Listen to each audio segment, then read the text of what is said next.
намоз хон мегӯяд як дав кората кун, гуфти як бор бас ай мегӯ. Не, Аллоҳ таоло мегӯяд ки вастабир алайҳа, дар ҳамин роҳ сабр кун, бардавом онҳои даъват ба намоз кун. яъне ба услуби ҳархела, як хел услуб ки ҳамин ғам натеду, як услубҳоро дига хел кунед, ба услуби тарҳиб, тарғиб, гоҳо хушрӯ карда нишон медиҳед, гоҳо тарғиб мекунед, гоҳо метарсонед аз оқибати бенамозӣ. ман дуоям мекунед, чунки намоз мазнин аст. Аллоҳ таоло мегӯяд ки ва иннаҳа лакабиратун илла алал хошиин, ва ин намоз мазнин аст магар ба онҳое ки аз Аллоҳ таоло метарсанд. намоз 2 ракат намоз ҳамту гиред аз рӯза доштан сабук аст. 5 дақиқа мехонед, лекин овай бисёр вазна монанди кӯҳа бардоштан аст дар назари баъзеҳо. рӯзае медоранд, 18 соат рӯза медоранд, лекин намоза наметонанд хонда, чунки ва иннаҳа лакабиратун. Аллоҳ таоло мегӯяд ки намоз ин бисёр сақил аст, вазнин аст магар барои онҳое ки аз Аллоҳ таоло метарсанд. Аллоҳ тавфиқ диҳад. Аллоҳ таоло мегӯяд ки ваъмур аҳлака биссалати вастабир алайҳа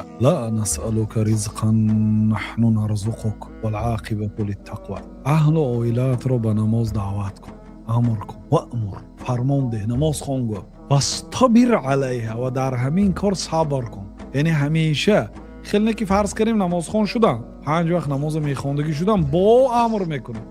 бача хез намозта хон, хонди намозота, гуфта меистед. вастабир алайҳа, дар ҳамин фармон доданат ба намоз сабр кун. ла насъалука ризқан, мо аз ту ризқ намепурсем.